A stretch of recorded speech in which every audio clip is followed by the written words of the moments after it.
शादी करूंगी तो सिर्फ रेहान से करूंगी, ये मेरी जिद है। आखिर तुमने उसमें देखा क्या है? ना तालीम है, ना स्टेटस है, ना उसके पास कोई नौकरी है। आखिर मैं इससे कैसे तुमसे उसकी शादी कर दूं? और तुम उससे जिद पे लगी हुई हो कि मैं उससे शादी करूंगी, उससे शादी करूंगी और किसी से शादी नहीं करूंगी। मैं तुम्हारा ये फैसला मान ही नहीं सकता, तो चाहे तुम कुछ भी कर लो। पापा, मैं शादी करूंगी तो उसी से करूंगी, वरना मैं कोई भी कदम उठा सकती हूँ। तुम जो ये फैसला कर रही हो, बहुत गलत फैसला कर रही हो। और देखो, याद रखना, इसका नुकसान तुमको भी होगा और मुझको भी होगा, और फिर तुम मुझसे कोई शिकवा नहीं करना।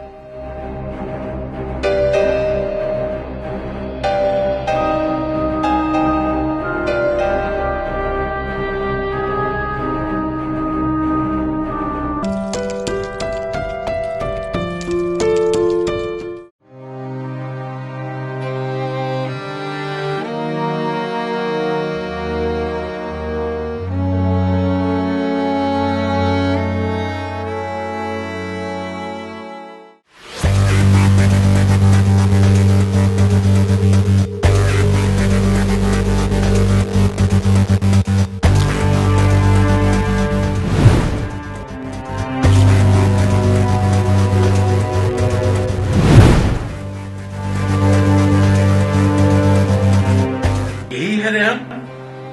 जी पापा। बैठो। क्या काम करते हो? कंपनी में जॉब। पापा, मैंने एक बात करनी है आपसे। बोलो। वो हमने ना शादी कर ली है। शादी कर ली है? और तुमने मुझे बताया भी नहीं? पापा, मैंने आपसे कहा था ना, मैं कुछ भी कर सकती हूँ।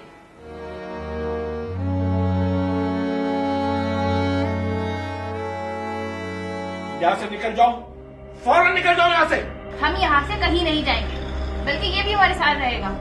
आपको पता है मैं कितनी जिद्दी हूँ। जब मैं शादी कर सकती हूँ तो मैं अपनी जान भी ले सकती हूँ।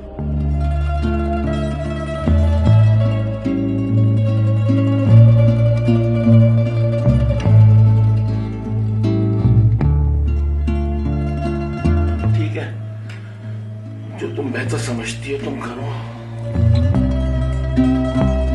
लेकिन एक बात याद रखना, बड़ों को कहना जो लोग नहीं मानते हैं वो जिंदगी भर नुकसान उठाते हैं।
पैसे रखे थे, कहाँ गए?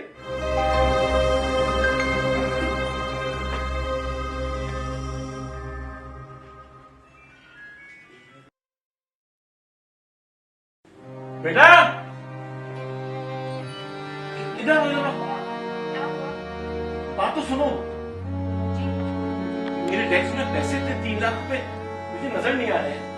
क्या मतलब? आप हम पे इल्जाम लगा रहे हैं? इल्जाम नहीं लगा रहा हूँ, मैं तुमसे पूछ रहा हूँ कि कल मेरी रकम थी और आज ये रकम मेरी डेस्क में मौजूद नहीं है। बड़ा अच्छा बहाना हम दोनों को अलग करने का। सारी चालाकी समझ रही हूँ मैं। आप जितनी भी चालाकियां कर लेना, मैं अपने शोहर को नहीं छोड़ूंगी। अरे मेरे प्यारे दोस्त, क्यों परेशान हो?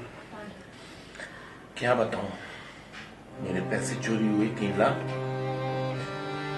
फिर मैंने बेटी से कहा, वो इल्जाम लगा रही है कि आप लोग हम लोगों को अलग करें, बहानेबाजी है। अब बताओ मैं अपनी परेशानी किससे कहूं? मैं तुझे एक आइडिया दूं? हाँ बोलो। तू ये बता इनको, अपने दामाद को और बेटी को, कि सारा पैसा मेरा डूब चुका है। अच्छा। मेरे पास कुछ भी नहीं है। उसको दूध का दूध, पानी का पानी हो गया। उसकी असल शक्ल नजर आ जाएगी आपको। यह तो सही रहे।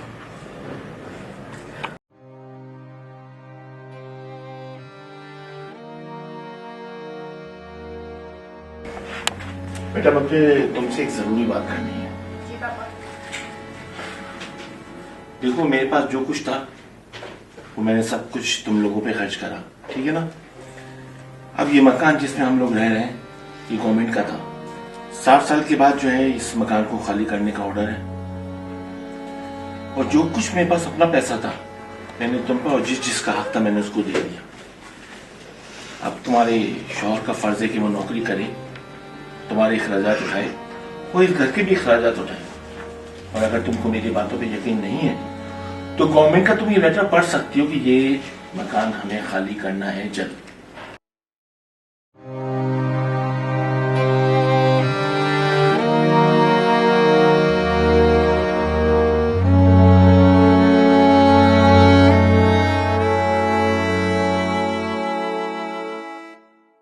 सुनो, तुम कोई जॉब देखो यार, क्योंकि पापा के पास जो कुछ था वो हम पे खर्च कर चुके हैं। अब ये घर भी जाने वाला है। अच्छा, मैं देखता हूँ, कोई बता दूंगा कॉल पे तुम्हें।